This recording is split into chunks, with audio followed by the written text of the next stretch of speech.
രാഷ്ട്രീയത്തിൽ സമദൂര നിലപാട് തുടരുന്ന NSS ആഗോള അയ്യപ്പ സംഗമത്തിൽ LDF സർക്കാരിന് അനുകൂല നിലപാട് പ്രഖ്യാപിച്ചതോടെ അനുനയ നീക്കത്തിന് ഒറ്റയ്ക്കും കൂട്ടായും രംഗത്തിറങ്ങിയിരിക്കുകയാണ് ഒരു വിഭാഗം കോൺഗ്രസ് നേതാക്കൾ.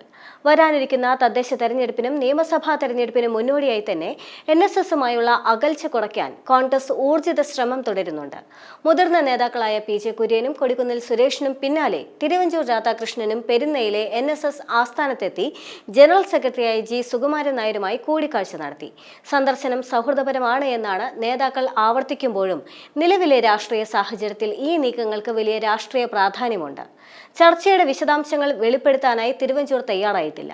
NSSന്റെ രാഷ്ട്രീയ നിലപാടിനെ കുറിച്ച് പറയാൻ തനിക്ക് അധികാരമില്ല എന്നും NSSന് അവരുടേതായ നിലപാടുകൾ എടുക്കാൻ പൂർണ്ണ സ്വാതന്ത്ര്യമുണ്ട് എന്നും അദ്ദേഹം മാധ്യമങ്ങളോട് പറഞ്ഞിരുന്നു. NSSുമായി അകൽച്ചയിലില്ല എന്നും അദ്ദേഹം പറഞ്ഞു. അതേസമയം തന്നെ പ്രതിപക്ഷ നേതാവ് VD സതീശൻ തങ്ങൾ ആരെയും അനുനയിപ്പിക്കാൻ ശ്രമിക്കുന്നില്ല എന്നും ഇതെല്ലാം മാധ്യമങ്ങളുടെ വാർത്തയാണ് എന്നുമായിരുന്നു പ്രതികരിച്ചത്. എന്നാൽ ഈ വാദങ്ങളെ തള്ളിക്കളയുന്നതാണ് പെരുന്നയിലേക്കുള്ള മുതിർന്ന നേതാക്കളുടെ തുടർച്ചയായ സന്ദർശനങ്ങൾ.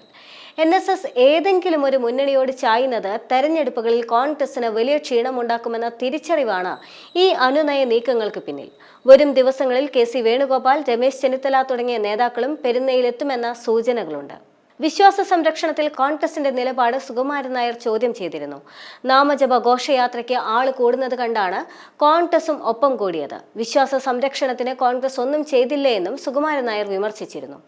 തെരഞ്ഞെടുപ്പ് അടുത്തിരിക്കുന്ന വേളയിൽ NSSന്റെ നിലപാട് മാറ്റം കോൺഗ്രസിനെ ആശങ്കയിലാക്കിയിട്ടുണ്ട്. സമദൂരമെന്ന് ആവർത്തിക്കുമ്പോഴും കാലാകാലങ്ങളിൽ UDFന് അനുകൂലമാകുന്നതായിരുന്നു NSSന്റെ രാഷ്ട്രീയ ശരിദൂരം. എന്നാൽ പുതിയ നിലപാട് കോൺഗ്രസിനെ വെട്ടിലാക്കി. ഇതോടെയാണ് മുതിർന്ന നേതാക്കൾ മുതൽ ചാണ്ടിയുമ്മൻ MLA വരെ ചർച്ചയ്ക്ക് സന്നദ്ധരാണ് എന്ന നിലപാട് സ്വീകരിച്ചത്.